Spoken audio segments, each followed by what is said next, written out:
You're listening to the Oneofus.net podcast network.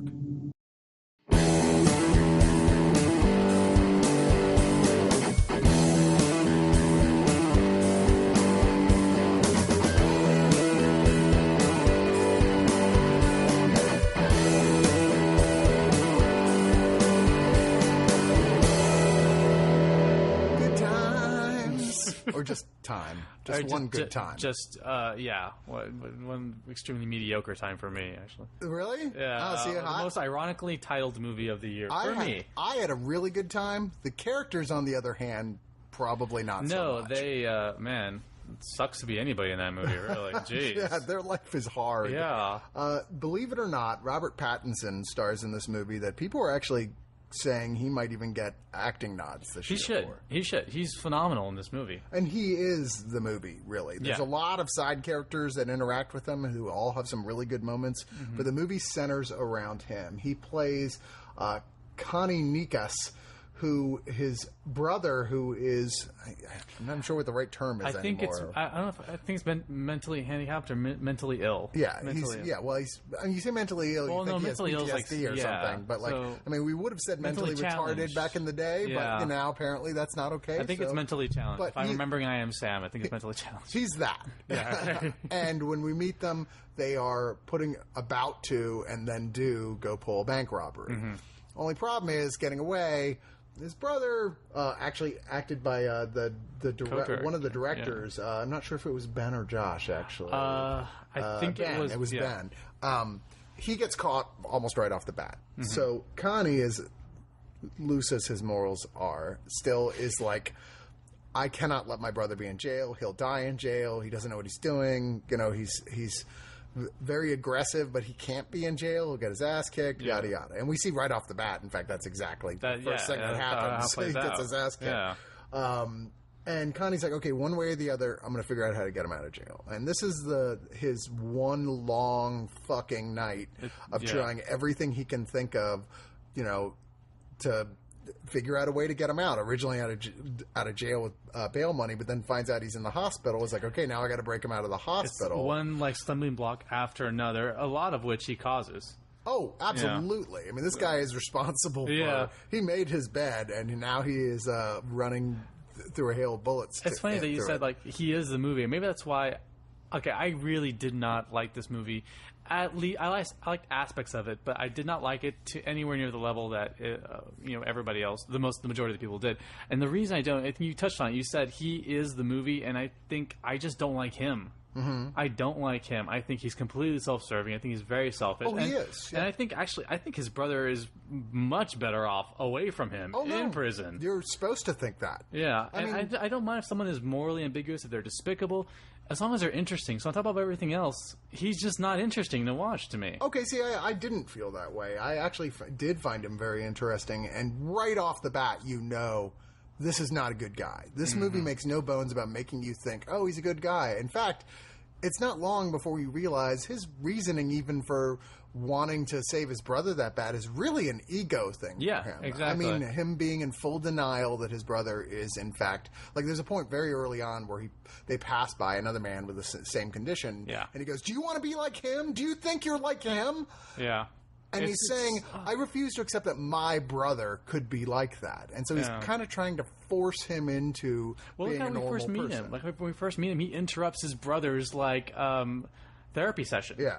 It's like, no, you don't want this. This guy's just treating you like something's wrong with you. And obviously, there is. Yeah, exactly. He's in total denial. And, he's a drug addict and they, of course, they come from a bad background, or at least it's insinuated. The grandmother who raised them was abusive. Yeah. And Ben the brother he's fucked up by all this. He doesn't know what to make of anything that's going on. The only thing he knows is that I think I'm just supposed to do whatever my brother tells me to do. Yeah, my brother's, my keeper. Yes, essentially, and it's horrible because he couldn't be in worse hands. It's all these dynamics and the way they play out and the way they give you this information, and then the really fascinating side characters who appear during this, some of which briefly, some of which longer, that made me really actually find him interesting because he's not dumb.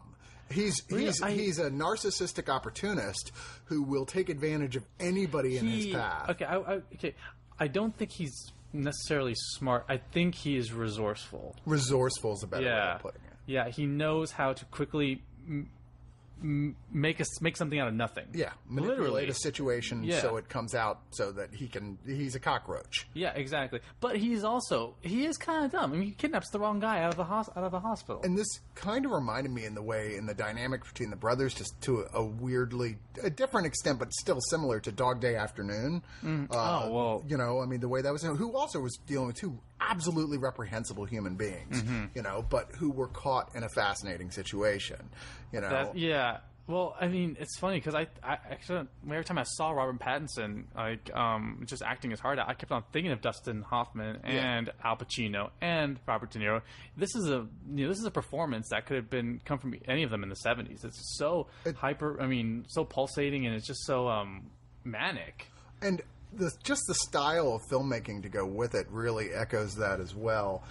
It's very colorful, very neon. There's a lot of reoccurrence of the color red throughout this whole thing. It becomes very dominant. But I think a big part of what really was like making this work as well as it did was the soundtrack by this group called, I don't know if it's a group or a guy. No, it's just one guy. 1-0-Tricks Point Never, who made this very angry, very cacophonous soundtrack that like builds and never lets you have a moment of rest, really. Which is really a great, pairing with the filmmakers, because as much as I didn't like some of the moves in this film, but there was such great build-up and tension.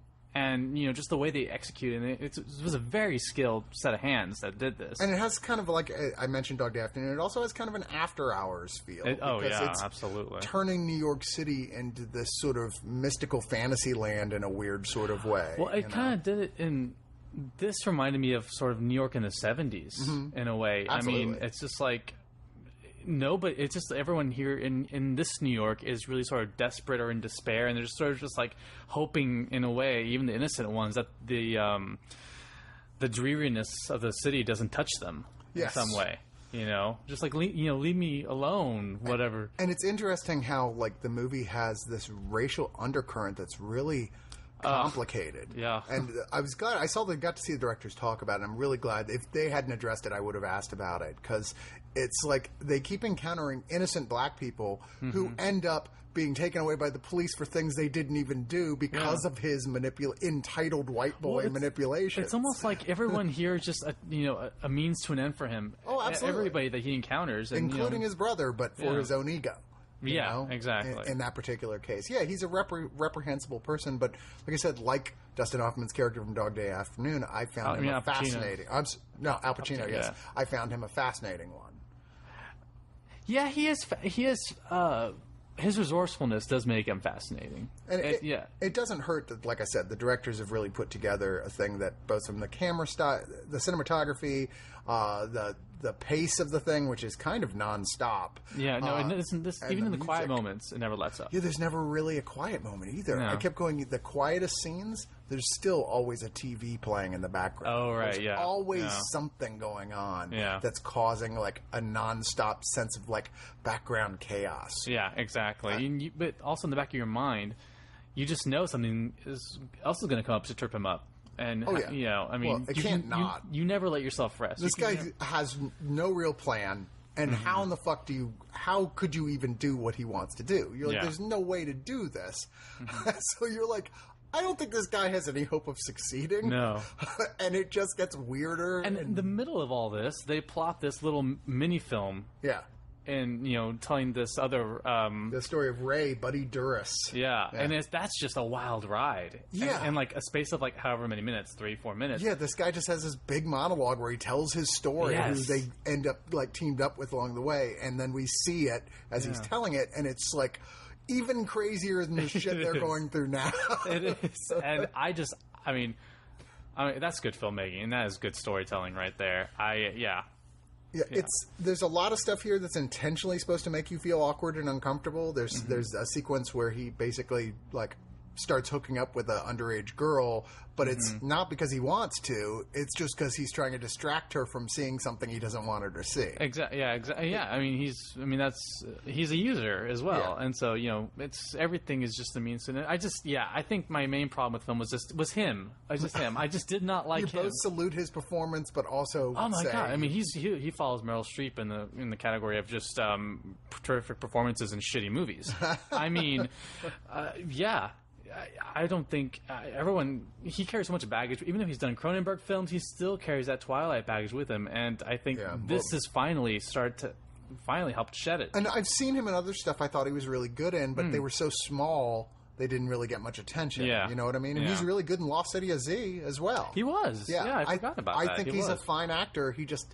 There's a lot of baggage to shed from those Twilight movies, as his co-star has spent years trying to get out from under as well. I think she's doing better than he has, I think, honestly. I mean, also doing indie smaller films, but ones that she got a lot of attention. Yeah, exactly. And also, I think his fan base is a little bit, because it's mainly girls. Yeah. And, now he's got to convince the rest of us. Yeah, exactly. And I think they will be convinced after seeing this. I think so, too. He's really got something to offer. In fact, he apparently tracked down these directors. He saw a still photograph from something they did and was like, I saw this. I see that you're directors. I want to be in your movie. And they were like, who is this? Wow. And so, he was like, I knew when I saw this that it was what he said to them, that it's part of my destiny and I need to follow my path through my destiny, which ends up being a dialogue in the film as well with him, which is kind of funny. Right. They took that from what he actually said to them, which is kind of like crazy people talk, right? Yeah.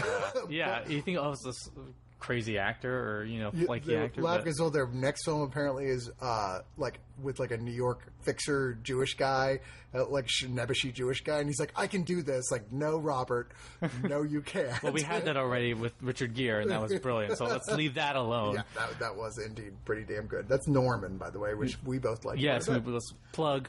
Yeah. Jennifer Jason Leigh has a very small, almost uncomfortably small appearance in this. And it was another, but she's like the first image where we first start to go, wow, he's dating her? She's so much older than he is. So much older and so much more, from a more stable background. Anyway. She herself is not stable. Right. And that's when we first start to understand the type of person he really is. When we're like, oh, he's just totally just using her. Yeah. I mean, everyone's just there for, we're all there for him, essentially. And we're in his world. Yeah, exactly. Why don't you go on with your final thoughts? There's so many aspects of this film I did like. I liked the pacing of it, the way that the tension never lets up. And I love that there were different levels of tension. Your heart was racing at different speeds. The music worked so well with that. I love their sensibilities in terms of painting in New York. That really is almost like a wasteland. It doesn't feel like the big safe city anymore. It feels like they're going through some weird level of Dante's Inferno. Yeah. I mean, at times it did feel like overly bleak, despair for the sake of despair. But, I'm so torn by this. Yeah, I'm so torn by this. There's so much you go, this is great. But then you left it feeling that gross. Well, I think it's because of a lot of my hesitation is because of the character. I don't think he's that bright. I think he's resourceful, and I think there's a difference in there. I think he's a user. I think he's despicable. I don't think he's that interesting. He didn't do anything that was really, Tarantino would laugh him off the screen in one of his movies. I mean, there's nothing really that charismatic about him. But he's breathed such life by Robert Pattinson that it's hard to dismiss. I'm very, very torn by this movie. Based on the filmmaking techniques and on Pattinson's performance alone, I probably have to give this a very, very generous 7 out of 10. Bottles of Sprites, which now the poster fully makes perfect sense to me now. I didn't understand that before. It's a very After Hours sort of poster too, isn't it? It very much is. Yeah. It definitely was a strong influence on it. Yeah. As was Dog Day Afternoon, which they called out in the Q&A. Although they surprisingly didn't mention After Hours. I was like, man, there's so much here that feels like it's right out of that movie. You should have called them out on that. Yeah. A lot of people want to ask questions. Just go, did y'all like After Hours? Obviously I've addressed all the things that you said already. I mean, I agree. He's not intelligent, but it's a form of intelligence. You know, he's not super smart, but that kind of resourcefulness is definitely He's a form smart of for New wisdom. York. Yeah, He's smart got for the New New York. York street smarts Yeah. and really good at it, and a lot smarter than everybody else who he comes encounter with, who have no idea how to handle. I couldn't get out of one of those situations that he got out of. No, absolutely not. No. I do, for that reason, find him really fascinating. I think he's just this massive pile of contradictions. He's a villain who, as a protagonist, absolutely, and you know that very quickly going into the film. And I couldn't take my eyes off him, and partially it was because Pattinson, like I said, he's just so driven in this damn role. And full credit, like I said, to really everything else about this. I've never seen a movie like this before. The heist scene, the bank heist scene. Yeah. That was one of my top bank heist scenes of all time. Yeah, it was so They wear these simple really creepy latex, super realistic masks that look like they're real people's faces, which apparently the U.S. government asked the company that made those masks to stop selling them for public use because so many bank robberies have been used with those masks. They're just asking for trouble with that. Yeah. But, you know, as much as you can see this thing wearing its influences, I've never seen a movie like it. I felt like I was really excited watching this, like I was like part of something new, and I loved it. I'd give this 9 out of 10 really neon-y haunted houses. Yeah, I wouldn't mind looking for acid in that Adventureland type. Yeah, I feel like you would be feeling less, like more sane on acid in that world than you. You kind of. I mean, that is not a place for kids. No, and neither is this movie. No, stay the hell away.